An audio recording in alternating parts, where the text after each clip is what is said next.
আচ্ছা, কেমন হবে বলুন তো?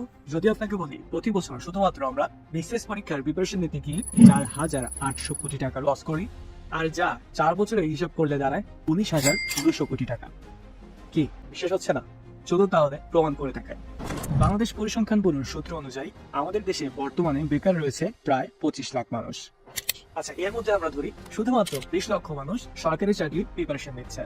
আর আপনি হয়তো জেনে থাকবেন বিসিএস পরীক্ষায় প্রতি বছর সিট থাকে 1500 থেকে 2000টি। আর এই বিসিএস পরীক্ষার জন্য প্রতি বছর আবেদন করে প্রায় 4 লাখ মানুষ।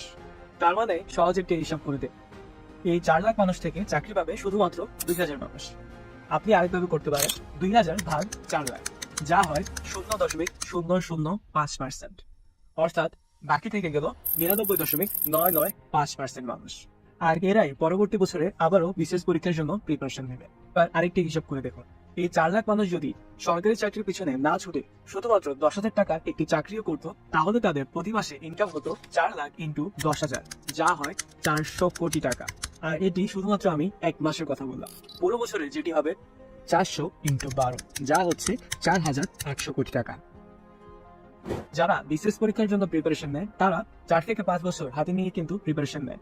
তার মানে 4,800 গুণন 4, অর্থাৎ 19,200 কোটি টাকা। তাহলে আপনি ভেবে দেখুন, শুধুমাত্র এই বিসিএস পরীক্ষার পিছনে ছুটতে গিয়ে আমরা প্রায় 19,200 কোটি টাকা লস করছি। শুধু তাই নয়, একজন মানুষের যে সময়টিতে সবচেয়ে বেশি কাজ করার ক্ষমতা থাকে, আমরা সেই সময়টি অপচয় করছি শুধুমাত্র চাকরির প্রিপারেশন নিতে গিয়ে। তাহলে আপনার মনে হয়তো কোশ্চেন আসতে পারে, কেন আমরা এই সরকারি চাকরির পেছনেই ছুটে বেড়াচ্ছি? তা নিয়ে থাকছে আমাদের আজকের ভিডিও। আমি রিয়াদ, আপনারা দেখছেন টিকি অক্টোপাস। চলুন তাহলে শুরু করা যায়।